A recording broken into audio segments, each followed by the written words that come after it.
পুরান ঢাকার কবি নজরুল সরকারি কলেজ ও সোহরাওয়ার্দী কলেজে বহিরাগতদের হামলা ও ভাঙচুরের ঘটনা ঘটেছে।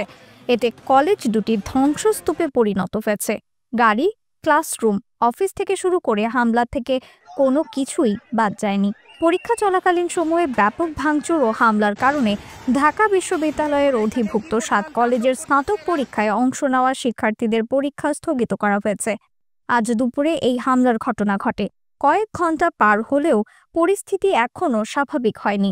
প্রত্যক্ষদর্শীরা জানান, আজ দুপুর 2:30টা নাগাদ সোহরাওয়ার্দী ও কবি নজরুল কলেজের শিক্ষার্থীদের সঙ্গে ন্যাশনাল মেডিকেল কলেজ ঘেরাও করতে আসা শিক্ষার্থীদের সংঘর্ষের এক পর্যায়ে এই ঘটনা ঘটে। এর আগে দুপুর 2টায় দুপক্ষের মধ্যে সংঘর্ষ ও ধাওয়া পাল্টা ধাওয়া শুরু হয়। পরে কবি নজরুল ও সোহরাওয়ার্দী কলেজের শিক্ষার্থীরা পিছু হটলে অপর পক্ষের শিক্ষার্থীরা সোহরাওয়ার্দী কলেজে ঢুকে পড়ে। এ সময় কলেজটিতে অনার্স প্রথম বর্ষের ইতিহাস পরীক্ষা চলছিল। কবি নজরুল কলেজের শিক্ষার্থীরা এই কলেজে পরীক্ষা দিচ্ছিলেন। 12টা 30 মিনিটে শুরু হওয়া পরীক্ষা 2 ঘন্টা চলার পর নিরাপত্তার স্বার্থে স্থগিত করা হয়। কবি নজরুল কলেজের শিক্ষার্থীরা বলেন, পরীক্ষা 1.5 ঘন্টা চলার পর আমরা ভাঙচুরের শব্দ পাই। 2:30টা নাগাদ শিক্ষকরা পরীক্ষা স্থগিতের ঘোষণা দেন। এদিকে কলেজে আন্দোলনরত শিক্ষার্থীরা ঢুকে পড়ায় পরীক্ষার্থী ও শিক্ষার্থীরা অবরুদ্ধ হয়ে পড়েন।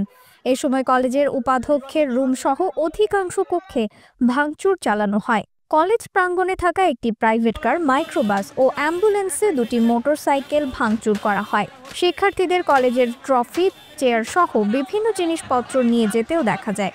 পরে শিক্ষক ও স্টাফদের অনুরোধে শিক্ষার্থীরা কলেজ প্রাঙ্গণ ছেড়ে যান। এরপর কলেজে থাকা পরীক্ষার্থীরা ধীরে ধীরে বের হন। রিফাত আরা ইসলাম, 21 সংবাদ।